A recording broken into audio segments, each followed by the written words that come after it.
On today's episode, we are going to take a look at two more growth stocks, so let's get started.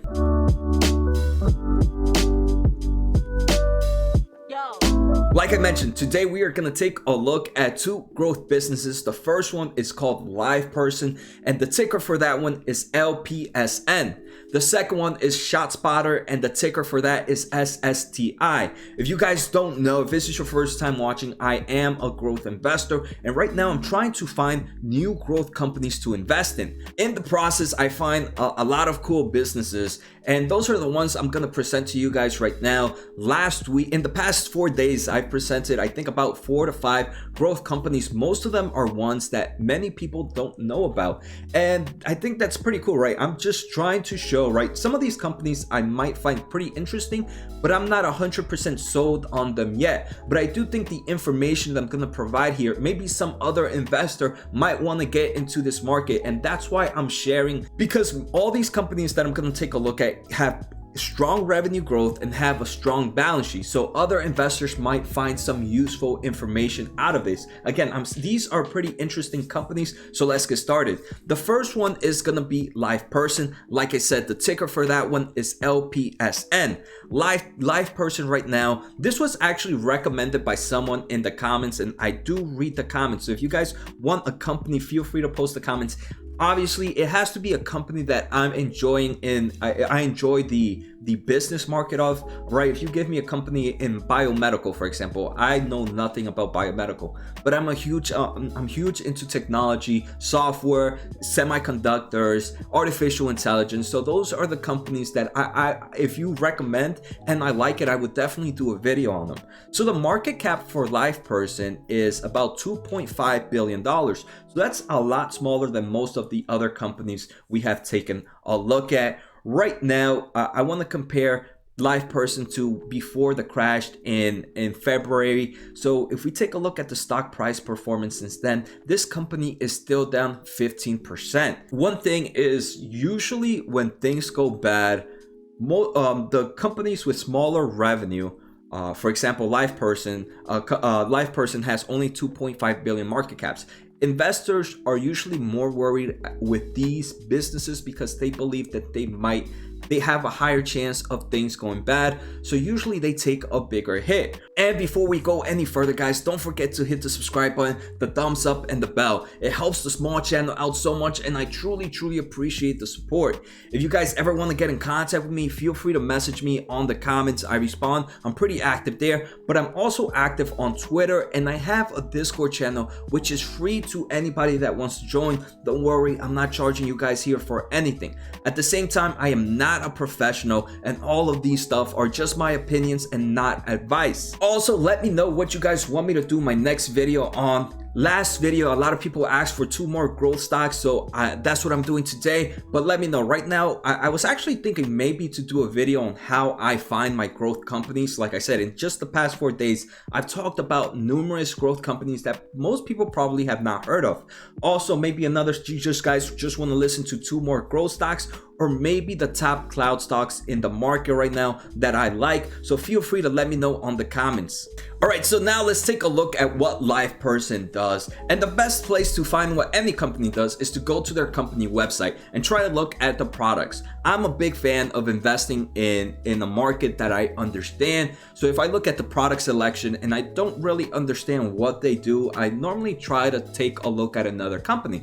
For those reasons, I stay away from health. I'm more of an electrical engineer, so I take a lot. If you guys see my portfolio, I'm pretty big in semiconductors, I'm pretty big in artificial intelligence, software companies, and esports, and things that make sense, right? Like that makes sense to me. E-commerce, e-payments. Again, just because I think the company makes sense and I like the market doesn't mean I'm going to invest 100%, right? I then continue to look at the financial statements, at the historical growth and expectation growth of the company to finally make a decision. So it is a long process for me to finally find a business to invest in.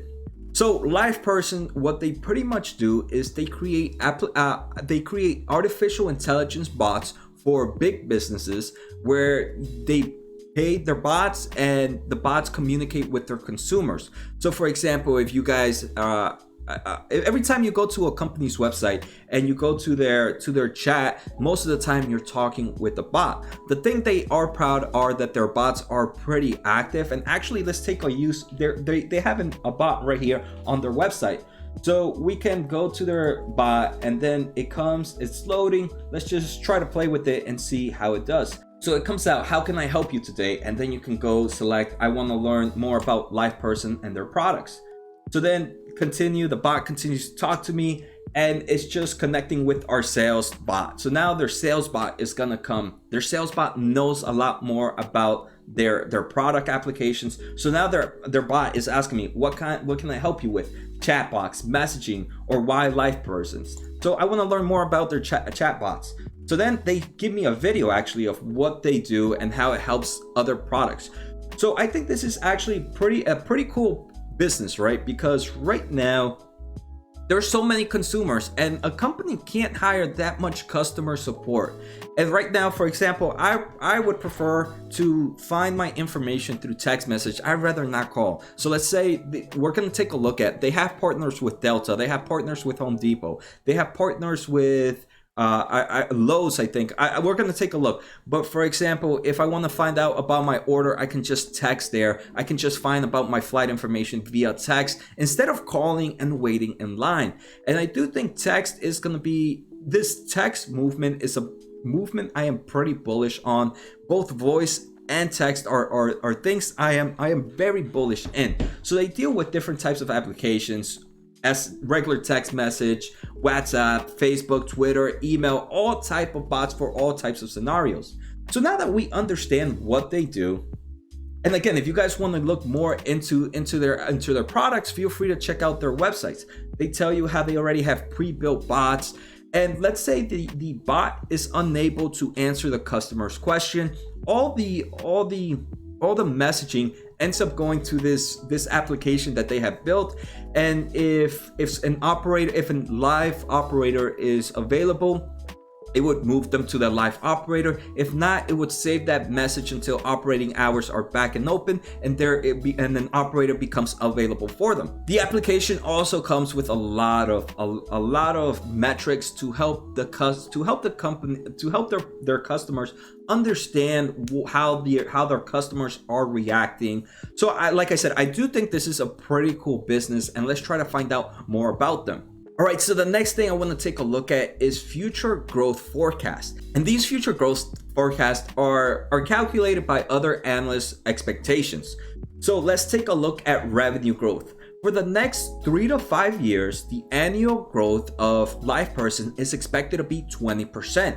For the overall industry, it's expected to be 12.5%, and for the overall market, it's supposed to be 9.3% on an annual basis.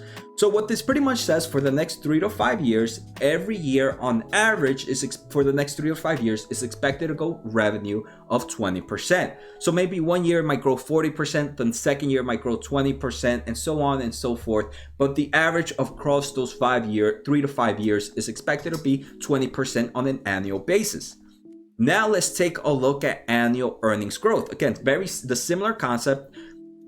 For the company, LivePerson is expected to grow 39.1% in earnings growth.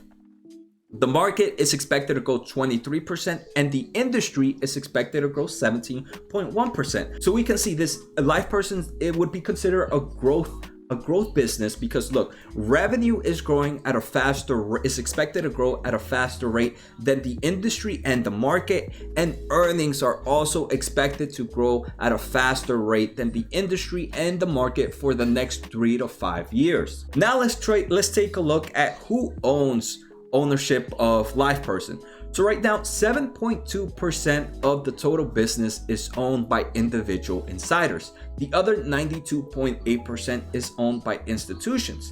Let's see out of that 7.2% if there's any big boys that own the company. And yes, 6.5% of the company is owned by Robert, who is the CEO and is also the founder for LivePerson. And I think that's actually very bullish. He is the number 4 top shareholder for LivePerson. The top 3 are big investment firms. It's BlackRock, FMR, and the Vanguard Group, right? All of these are top major investment institutions. So Robert, is the number one individual to own this company, and is also the CEO and the founder for LivePerson. So I think that's actually a very bullish sentiment when the founder is still holding a huge portion of the business. Now let's take a look at historical growth for LivePerson. We already know this is a growth company for future expectations, but let's take a look at revenue growth in 2019. In 2019, this LivePerson grew 16.7%. In 2018, it grew 14.5%. And in 2017, it was actually a decline of revenue growth by 2%. In the past 2 years, we do see that the revenue is increasing, but one thing I am seeing is the overall trend of revenue growth is going up. So I can see why the expectation revenue growth for the next 3 to 5 years is to be an average of 20% annually. Next, let's take a quick look at gross margins. First, gross margins right now are 73%. So 73% is actually pretty good, but remember, this is a software company and most software businesses actually have very, very high gross margins. The one thing I'm not liking right now is profit margins right now. On average, profit margins are below 10%. On 2018, they were 10%. On 2017, they were negative 8.3%. In 2019, they actually dropped down to negative 32.9%. And this to me would be one of the biggest red flags for LivePersons. We're going to continue to look at, we know that revenue and earnings are expected to grow at a fast rate. So this can end up profitable in the next few years. One thing though, for seeing the profit margins like this, I am going to be very hard on the company's balance sheet. So next, let's take a look at their most recent balance sheet. Right now, in their most recent earnings, they reported about $193 million of non-current debt and about $6 million of current debt. So that's pretty much about $200 million of total debt. If we take a look at their cash and cash equivalents, they have about $170 million in quick cash. For a growth company, normally I would hope that they have a lot more cash than total debt. So here I'm not too happy either. But if we take account that most of that debt is non-current debt opposed to current debt. So non-current debt is debt that is not due until 12 months or more. So we don't know when that non-current debt is due. It could be a year, 2 years, 3 years from now. And maybe we can do a little more research on that later on. But right now, I'm liking that at least cash and cash equivalents has enough money to pay off the current debt, but I'm not liking that it doesn't have enough money to pay non-current debt. But if we take a look at their liability distribution, one thing I am liking is deferred revenue is a huge portion of their liability distribution. Deferred revenue, this is most likely due to some subscription-based product that they have, and they just still have to produce that product for their customer. But eventually that deferred revenue will come into the company's cash flow statement. So this is again not a big, I'm not too happy about the balance sheet right now. It's not horrible, but it's not the greatest I've seen. So here we're taking a look at their most recent investors presentation slideshow, and here again we can kind of see what the company does. If you guys didn't really understand from the previous point, they use different applications, for example, Amazon Alexa, Facebook Messenger, Instagram, Google Home, Twitter, WeChat, WhatsApp, and they have their bots messaging their customers with updates on whoever their customers are. For example, they have customers that are Delta. So Delta's bots will send updates on the flights, or will send certain updates to their customers. T-Mobile could send updates on if their customer is eligible on upgrades, and then you just continue to talk with the bot. Home Depot sends updates on delivery status, so we can see the type of business. It's a very simple business to understand.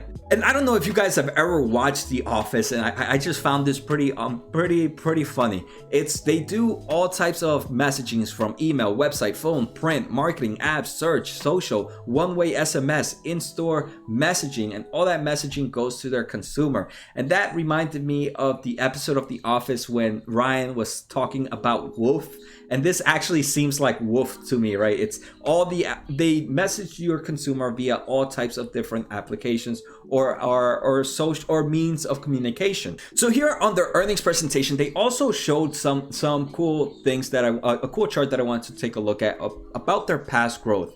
So here in the orange, we have revenue growth. So from 2007 to 2015, this was a huge revenue grower, growing at about 22% annually. In between 2015 to 2017, there was a migration from the business process that it actually made them go pretty flat. But then starting from 2017 to 2019, they are seeing that revenue back growth. And on average, adjusted earnings before income taxes, before interest, income taxes, deferred, and amortization has always been positive, right? It's always been positive. This 2019 was an off year for them, so that's just some things to keep in mind for. All right, so now let's take a look at their most recent earnings. Their most recent earnings, they saw a 17.6% year-to-year growth, which I thought was pretty good. They do show revenue of only $78 million, so we can see this is a small company if it's not even collecting $100 million on revenue. Then they gave expectations for Q2. LivePerson forecasted a 17 to 20% growth year to year for Q2, and for the full year of 2020, they expect again similar 17 to 22% year-to-year growth. They are also expecting to lower their expenses this year, and they are expected to also be profitable for the year when we take a look at earnings before income tax, interest, taxes, and the other expenses. So then I took a look at their earnings call transcript. I wanted to take a look at some of the questions that the analysts were asking them, and I think you can learn a lot by just reading their transcript, especially the question selection. So one of the question here is asking, hey, LivePerson, you guys have business in airlines and in retail. Right now with COVID-19, how is this affecting your business? They do mention though that regards to travel and hospitals, volumes were up. And this is right, even though people are probably not traveling right now, people are canceling their flights. People are trying to talk to hospitals. So the amount of communication happening there is still pretty high. So that's actually something that's pretty cool, right? In good times and in bad times, communications with the business will always happen, and that's something that I found pretty interesting. They also do say that they see some potential risk in a certain aspect in their business, but that exposure is only about 5% of their 2019 revenue, so it's not a huge portion. And then they mentioned that retail, especially brick and mortar retail, again shows strong strength right now, especially with a lot of companies, right? Home Depot, everybody's going from buying online. They now have to communicate with their customers. Hey, your package is gonna arrive within X days. This is your new travel thing. And then you can respond, hey, when is my package due? And all these messages. So even though things are looking bad, when things are looking bad, they do see an increase in volumes in chat with customer service, and that's normally what happens. And obviously, if things are doing good, you're also still gonna see an increase in customer service, talking about product, the type of product you're looking for. So this is actually a pretty cool company. Now let's take a quick look at valuation for them. And right now, forward PE ratio for December 2021, so that's 2 years from now, is still not available because they're not expected to make any money for the next 2 years. But we can see forward price to sales ratio is 5.86 for December 2021. In December 2020, the revenue expectation is 347 million. In December 2021, it's 426. That's over, I want to say over a 30% growth in revenue from 2020 to 2021. So this company is definitely continuing to show the strong growth that is expected for them. All right, so the second company we're going to take a look at is Shotspotter. So Shotspotter has even a smaller market cap. This is a market cap of $272 million. But I did think the product that they had was pretty interesting. If we take a look at February, compared to February before they had this big run up, the stock price performance is down about 20%. So now let's try to understand how Shotspotter works. So Shotspotter is, again, another business that's very easy to understand. They pretty much work with cities, with big cities or countries. And what they do is, for example, let's say the city of Chicago works with them. And Shotspotter helps law enforcers try to understand when a gunshot happens and where that gunshot happened. So when it happens and where it happened. So let's say Chicago goes to Shotspotter and goes, hey, we want to work with you. So they give Shotspotter an area where they want sensors in. So Shotspotter comes in, puts sensors in different locations within that area. So it might be a strong gang area, it might be an area with a lot of gun violence happening. So when a gun goes off, the sensors start picking up the acoustics of the shots, and depending on where the sensors are at, it can actually, because the sensors are all in different directions and all in different positions, depending what sensor gets hit first and at what time the other sensors get hit, it helps pinpoint the actual location of where the gunshot went off. So after they pinpoint the exact location, it alerts the agency, it alerts the police, it alerts whoever is controlling that area to find where the gunshot happened. And this is very important because they mentioned like only 20% of total gunshots get reported. So now they don't need humans reporting it. They can actually just find via these sensors and the software. So again, you guys can go to the website and they actually have a cool video to show you how it works. Now let's take a look at future growth for them. The company's revenue is expected to grow 16.8% for the next 3 to 5 years on an annual average basis. The market, like I mentioned, 9.3, and the overall industry at 12.5.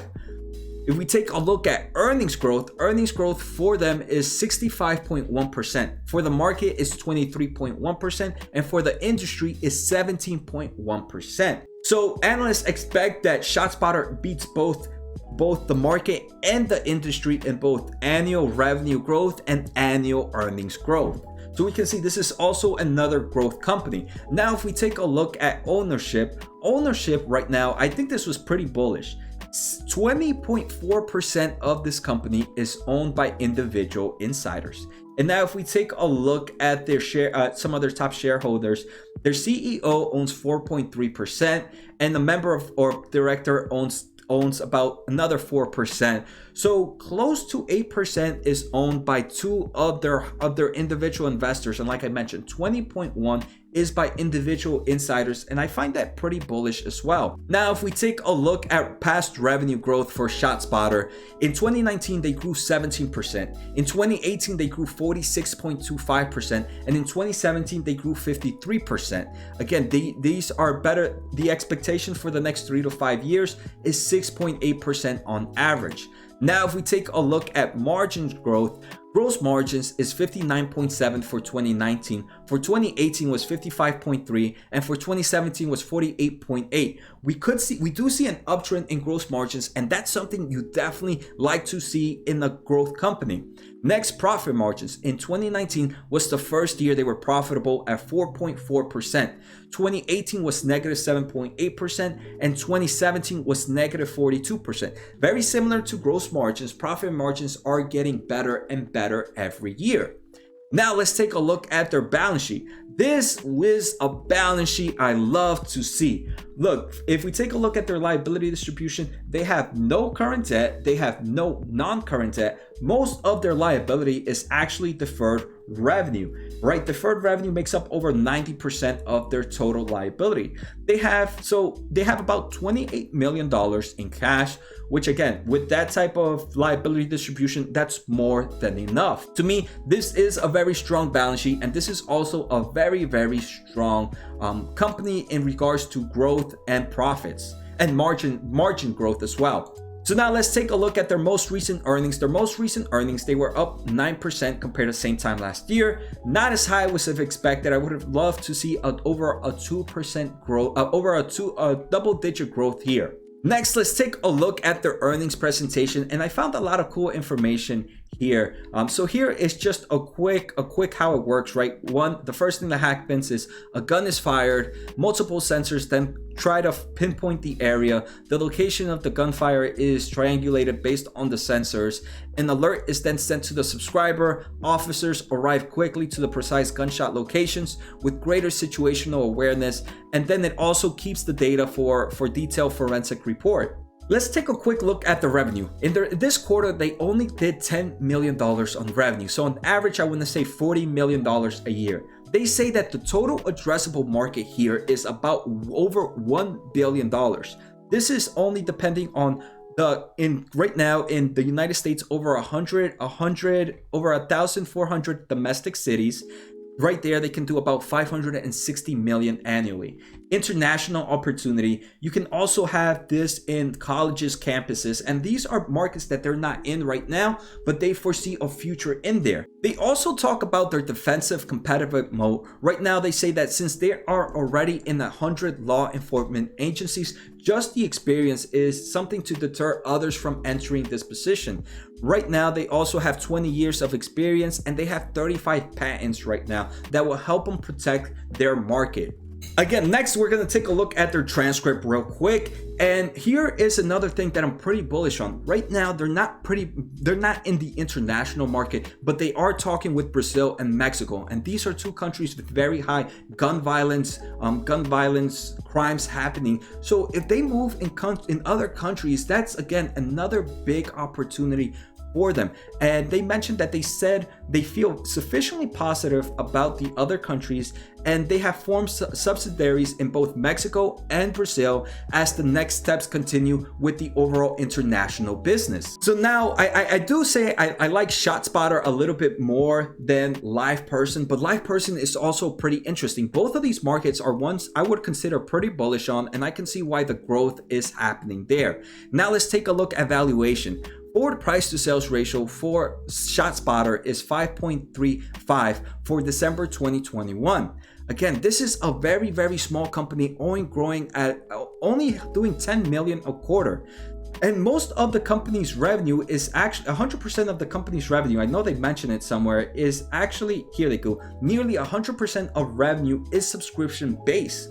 So this is a SaaS reoccurring revenue model, and I think that's actually another bullish sentiment for Shotspotter. Again, both of these are true growth companies, and both of them are actually in a pretty cool market. To be honest, I'm a little more bullish in, like I mentioned, in Shotspotter, but I can see LivePerson also continue to grow. So I hope you guys enjoyed today's episode. Like always, make sure to subscribe, make sure to hit the thumbs up, and see you next time.